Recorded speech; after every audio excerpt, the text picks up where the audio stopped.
Un grand plaisir de pouvoir travailler avec ces trois messieurs avec qui je suis pour parler de la question de l'art et de l'engagement social, l'art et l'impact social. Messieurs, bonjour, merci d'avoir pris le temps de pouvoir témoigner pour cette journée internationale de l'art. Euh, j'ai avec moi Bruno Fressinet, qui est directeur artistique et également à la tête de ce projet sur un art engagé, ce projet qui s'appelle Transplanisphère, directeur artistique.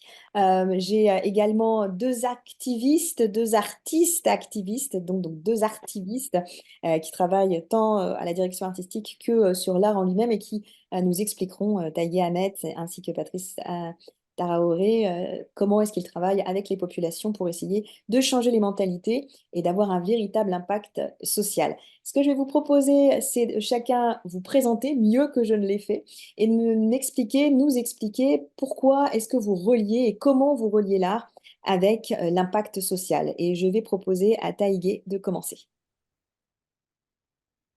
Alors, bonjour, je m'appelle Taïgi Ahmed. Je porte plusieurs casquettes d'ailleurs. Je suis danseur, chorégraphe et directeur artistique de l'association Damsena. Et je suis activiste et aussi consultant dans plusieurs activités de l'UNESCO dans le cadre des projets ARLAB de l'UNESCO.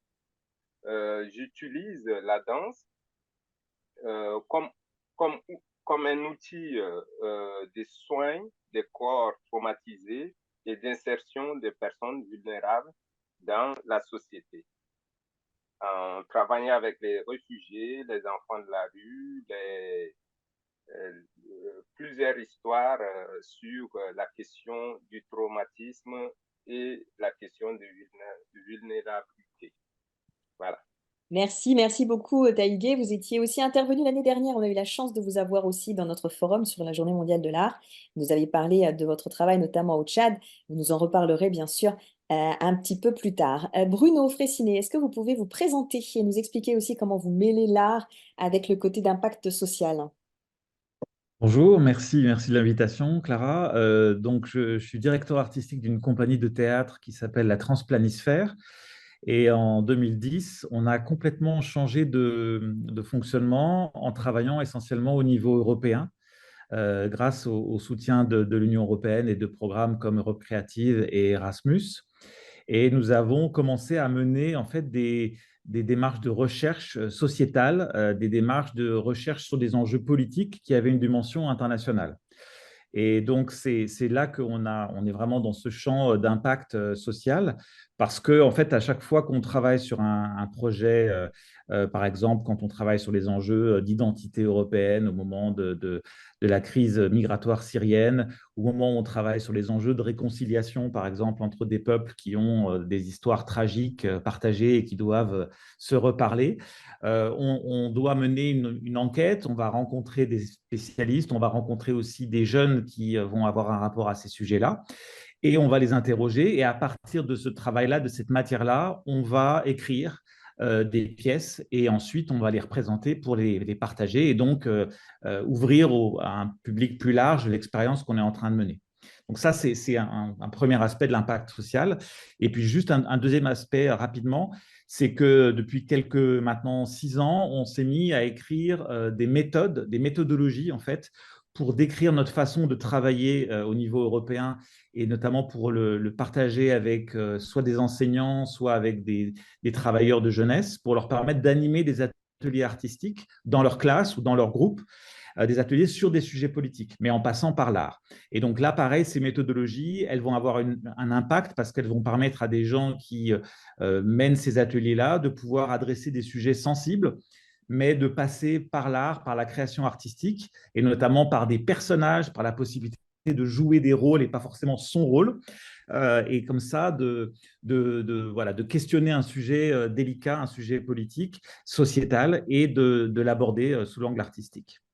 Donc un travail, je dirais, référencé, hein, à la fois sur l'impact par rapport à des rapports que vous devez sans doute donner au niveau européen, et puis aussi tout Ah, l'aspect de formation, d'éducation.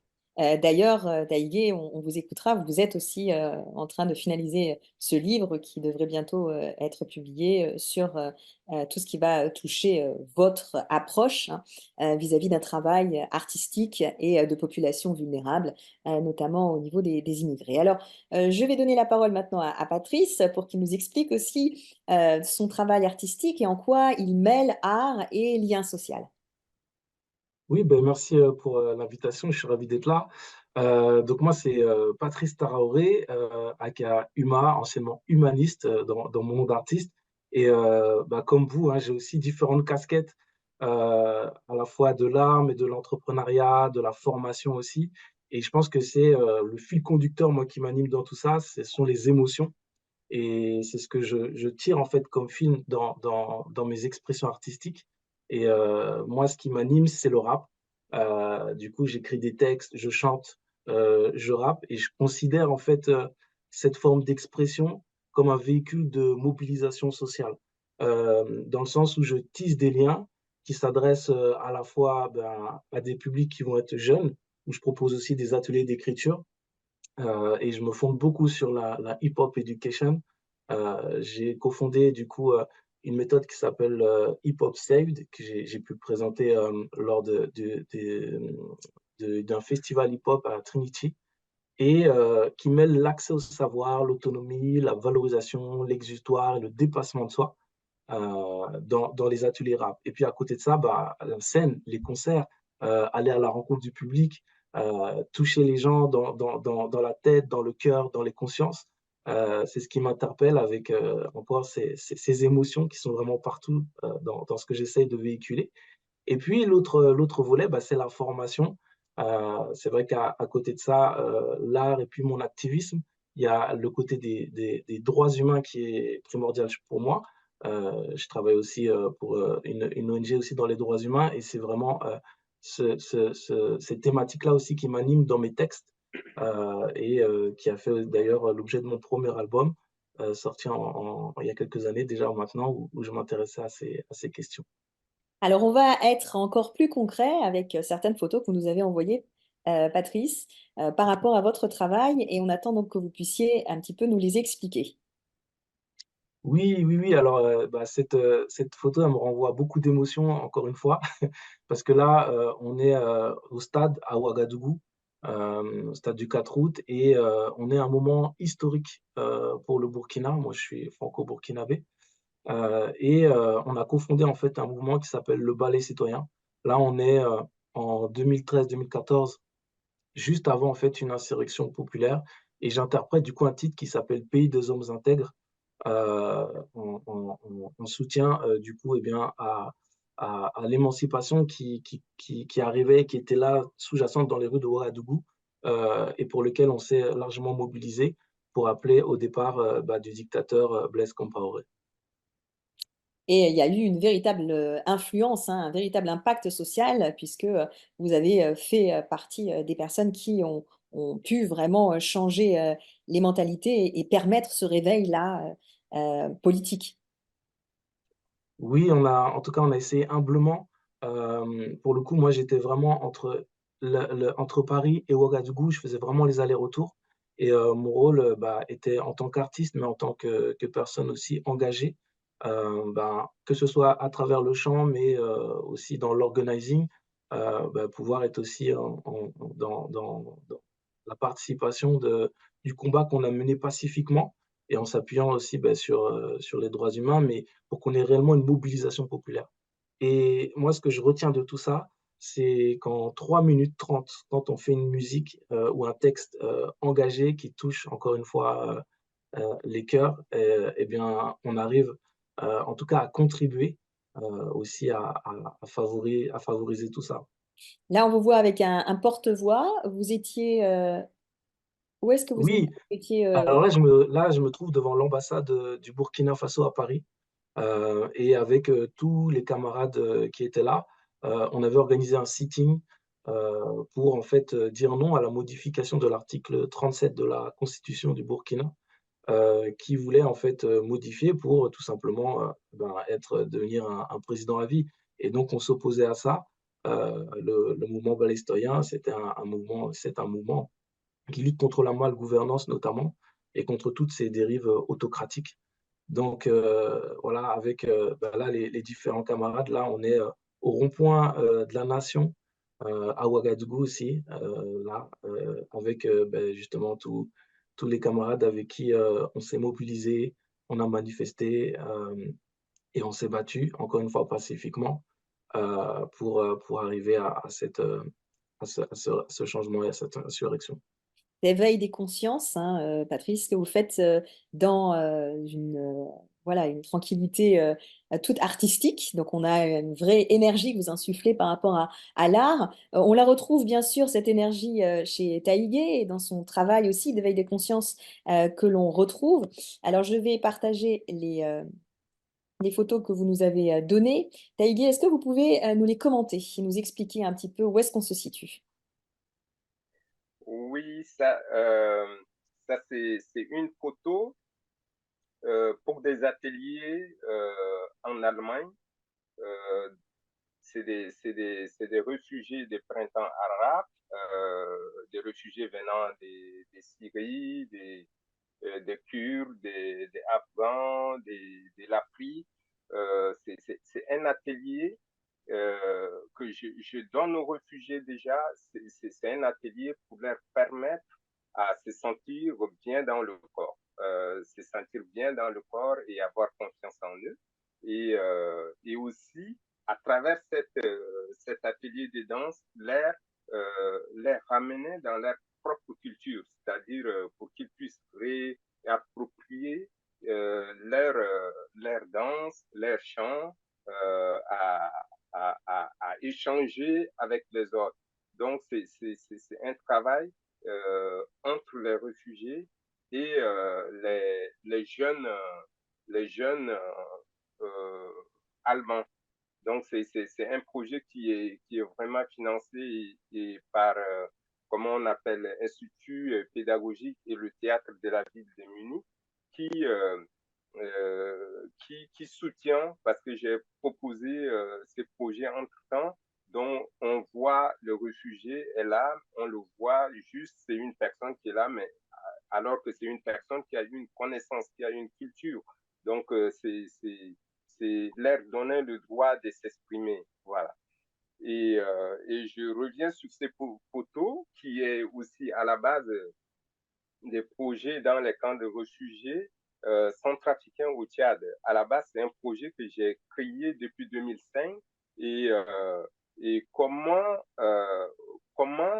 sensibiliser les filles et les femmes, c'est-à-dire les sensibiliser contre la non-violence et travailler avec eux sur différents thèmes, c'est-à-dire la non-violence faite aux femmes, sur la question de VIH-Sida, sur la question d'espacement des enfants, et je travaille aussi avec eux sur la question des scolarisation des filles à travers la danse. Donc, ça, c'est un travail qui est fait à la base dans les camps de réfugiés au Tchad. Voilà. Et là, c'est une création qui s'appelle Varten Varten et c'est aussi attendre. Ils attendent toujours leur papier. Donc, ça, c'est des réfugiés des printemps arabes toujours en Allemagne parce que j'ai travaillé dans plusieurs, voire 8 ou 9 villes en Allemagne et en collaborant avec, en faisant des collaborations avec des différents théâtres. Donc, on crée des pièces qui leur permet de s'exprimer, de dire à leur propre langage, que ce soit en leur patois, que ce soit en leur propre danse, et de créer une pièce pour leur, voilà, d'avoir une auditoire, de rencontrer, de discuter aussi à la fin du spectacle avec le public, de se créer aussi des liens qui manquent, voilà. Donc, c'est un grand travail de réinsertion sociale grâce à l'art que vous faites à Igué et puis bien sûr de prévention dans tout ce qui va être zone de conflit, on l'a vu, en particulier sur la question de la femme. Merci beaucoup, Bruno. On va revenir sur votre travail. Vous travaillez déjà donc avec Taïgué. On verra d'ailleurs une photo sur laquelle il est présent. Mais est-ce que vous pourriez nous décrire cette photo? Alors oui, là, c'est tout un groupe de représentants de différents partenaires qui se sont réunis dans un lieu à Paris-Saclay. Donc, c'est l'université qui se situe, la grande université scientifique qui se situe au sud de Paris, à 25 kilomètres, et qui est dans le pôle voilà, de Paris-Saclay. Et dans cette université se trouve un lieu art-sciences avec lequel on travaille beaucoup. Là, on était réunis à l'occasion d'un atelier sur les enjeux de la durabilité, en fait. Comment est-ce qu'on peut s'emparer des questions écologiques, des questions de transition de nos pratiques dans le secteur de la culture en Europe, alors qu'on fait exactement l'inverse de ce qu'il faudrait faire, parce que notamment, on voyage beaucoup, on utilise beaucoup les moyens de transport carbonés et on a vraiment du mal, en fait, à nous-mêmes endosser notre rôle dans cette chose-là, dans ces enjeux-là. Donc là, c'est une image issue d'une semaine d'ateliers qui se sont déroulés à Paris, qui nous permettait de commencer à poser un certain nombre de connaissances qui ont été accumulées dans ce projet qui s'appelle le CAKE, comme un gâteau, mais qui signifie Common Art Knowledge Europe et écologie. Enfin, donc c'est un acronyme. Et donc ce gâteau, il nous rassemble pour essayer justement d'entamer la transition à la fois dans nos pratiques culturelles, mais aussi de voir comment est-ce qu'on peut jouer un rôle pour écrire des histoires qui donnent envie d'aller vers cette transition. Magnifique. Alors, cette autre photo, alors là, ça n'a rien à voir, c'est un spectacle. Je l'aime beaucoup parce qu'en fait, c'est un spectacle, on pourrait dire, un peu de communauté. C'est un projet qu'on a mené dans la ville où ma compagnie est en résidence en Seine-Saint-Denis. C'est une ville qui s'appelle Le Raincy, qui a célébré ses 150 ans. Et on a fait un spectacle avec 200 habitants de la ville, des jeunes, des moins jeunes, des étudiants, des retraités, des profs. Et ce spectacle racontait l'histoire de cette ville. Et là, c'est un moment sur la résistance. Et très souvent en France, on présente la résistance comme une affaire d'hommes. Et ce qui était très chouette dans cette histoire de la ville, c'est qu'il y a beaucoup de femmes qui se sont illustrées dans la résistance au Raincy en protégeant notamment des juifs ou en protégeant des personnes qui étaient menacées de différentes manières. Et la femme qui porte une très belle fourrure et qui jouait une héroïne de cette histoire, elle est allemande. Et elle est aujourd'hui installée en France. Et c'était beau et c'est un moment émouvant pour moi. En plus, c'est sa fille qui est à côté d'elle, qui est voilà, parce que cette femme allemande, Julia Zelge, est mariée à un Français. Et c'était un exemple justement de comment est-ce que des années plus tard, on peut arriver à dépasser des horreurs, à dépasser des épisodes terribles d'une histoire pour finalement la re-raconter ensemble et se l'approprier tous ensemble comme notre patrimoine terrible, mais en même temps comme quelque chose qu'il faut qu'on reconnaisse et qu'on admette dans notre ADN. Voilà. Ça, c'est Donc la ça, magie de l'art, n'est-ce pas? voilà, c'est Et ça. alors, on reconnaît Taïgué, n'est-ce pas? Oui, voilà. Ben là, ça se passe à Lesbos, donc c'est une île que vous connaissez certainement, qui est en Grèce, mais qui est face à la Turquie. Et c'est une île justement qui est célèbre parce que notamment quand le génocide arménien avait lieu sur le territoire de l'Empire ottoman, beaucoup d'Arméniens sont arrivés à Lesbos pour se réfugier. Et plus récemment, quand il y a eu la crise syrienne terrible avec la guerre, beaucoup de Syriens sont également arrivés à Lesbos et même arrivent encore aujourd'hui. Moins, mais c'est une île qui est très symbolique de ça. Et en fait, dans le cadre d'un projet qui s'appelle Theater Makes Politics, on s'est réunis à Lesbos il n'y a pas très longtemps et j'étais très heureux d'inviter Tagué à cette occasion-là pour rejoindre nos échanges. On essaye avec des partenaires européens qui viennent de Grèce, d'Allemagne, de Macédoine et du Portugal, et puis de France aussi. On essaye d'imaginer des ateliers, des formats d'ateliers pour les jeunes pour parler des sujets politiques qui fâchent en ce moment en Europe. Et donc, on parle de la montée du populisme et de l'extrême droite, on parle de la montée du racisme, et notamment vis-à-vis de l'immigration, des réfugiés, vis-à-vis de toutes ces crises qui nous secouent en ce moment. On parle de la place des religions aussi en Europe, qui crée énormément de tensions. Et donc là, on était avec Taïgué en train de faire une improvisation tous les deux. et j'étais dominé clairement dans l'improvisation.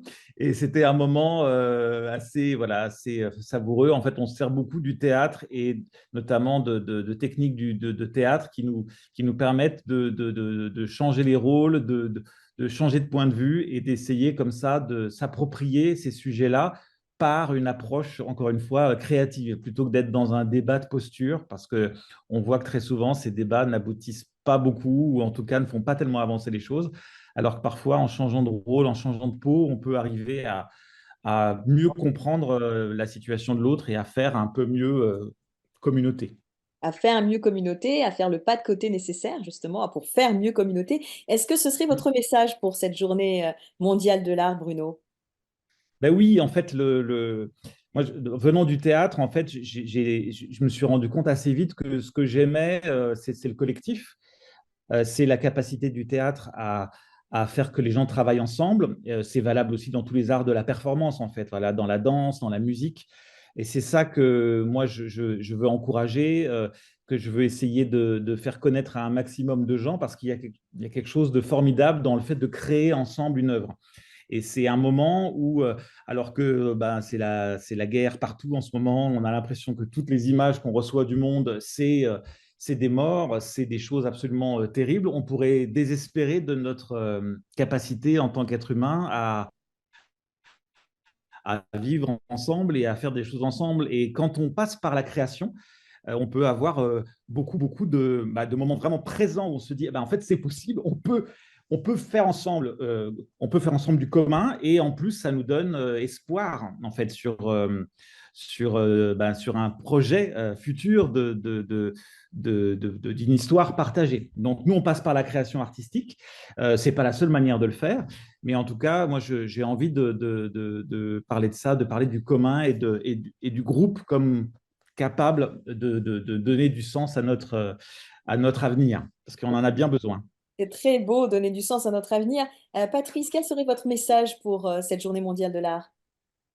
Ben, moi, je vais reprendre un des principes de la culture hip-hop, la hip-hop education notamment, moi qui m'a marqué dans toutes mes démarches artistiques, c'est comment est-ce qu'on, et surtout dans le climat actuel, c'est comment est-ce qu'on arrive à transformer le négatif en positif. Et ça, pour moi, c'est quelque chose qu'on retrouve dans différentes formes artistiques, comme le disait aussi Bruno, surtout dans le climat actuel où on est avec la montée des extrêmes. Et on a besoin, en fait, aujourd'hui des artistes qui vont se révéler, qui vont questionner, qui vont interpeller, et qui vont faire passer aussi des messages. Mais on a aussi besoin parfois aussi de légèreté dans ces moments-là. Et ça, c'est le rôle de l'art, de l'artiste. Euh, Moi, j'avais composé un titre qui s'appelle Pays des hommes intègres. C'est un titre qui était du coup prémonitoire à ce qui allait se passer en fait les 30 et 31 octobre 2014 et que j'avais écrit en décembre 2013. Et au début, voilà, ce titre-là, tout simplement, il n'était pas diffusé en radio parce que vu le contexte actuel au pays, c'était compliqué. Mais il a circulé. Il a circulé, comme je disais, ça peut être un peu, plus on dit plus maintenant sous les manteaux, mais vraiment MP3, ça s'est largement diffusé. Et aujourd'hui, il est diffusé sur les chaînes radio, télé nationales. C'est un exemple comme quoi, quand l'artiste peut avoir en fait cette forme en fait de vision tout simplement hein, en toute humilité. On est simplement là comme des personnes qui regardent, qui observent le monde et qui le décrivent et qui partagent ça en fait.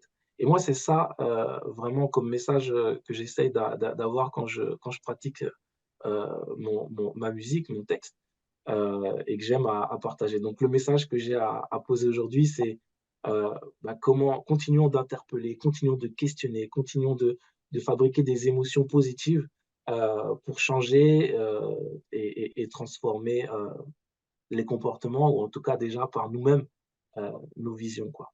Merci, merci beaucoup, Patrice Taïgué. Vous aurez le dernier mot de cette table ronde. Quel est votre message?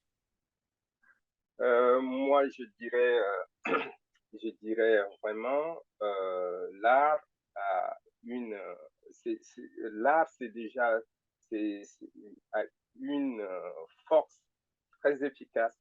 Et cette efficacité de réunir des soignants, les gens aujourd'hui, à travers les expériences que j'ai acquises et aussi à travers les expériences des autres artistes, comment aujourd'hui nous pourrions ensemble euh, aller vers les gens qui ont vécu des traumatismes de guerre. C'est-à-dire, il y a aujourd'hui partout dans le monde, il y a des problèmes, il y a des guerres. Comment les artistes peuvent aller dans ces différents endroits et travailler avec les gens traumatisés, que ce soit des réfugiés, que ce soit des enfants qui ont vécu ce traumatisme, des militaires qui ont vécu ce traumatisme, c'est-à-dire toutes ces personnes ont besoin de l'art. Ils ont besoin de l'art pour se soigner, ils ont besoin de l'art pour répartir dans leur propre culture et pouvoir retrouver un petit lumière en eux, qu'ils soient en Europe, qu'ils soient en Afrique, qu'ils soient ailleurs, ils ont besoin de ça. Donc, j'interpelle les artistes à aller leur donner cette vie à ces personnes. À aussi Voilà. aller là où on a besoin d'eux. Messieurs, merci. Merci de votre temps. Merci d'avoir été ensemble pour pouvoir chanter les louanges d'un art très engagé, d'un art très sur le terrain pour changer les consciences, pour éveiller, pour réparer, pour consoler, en tout cas pour mieux comprendre le monde. Merci à vous. On vous suivra bien sûr sur les réseaux et on vous souhaite bonne chance dans ce merveilleux chemin qui est l'activisme. À très bientôt. Merci. Merci, Au Clara. revoir. Au revoir. Merci.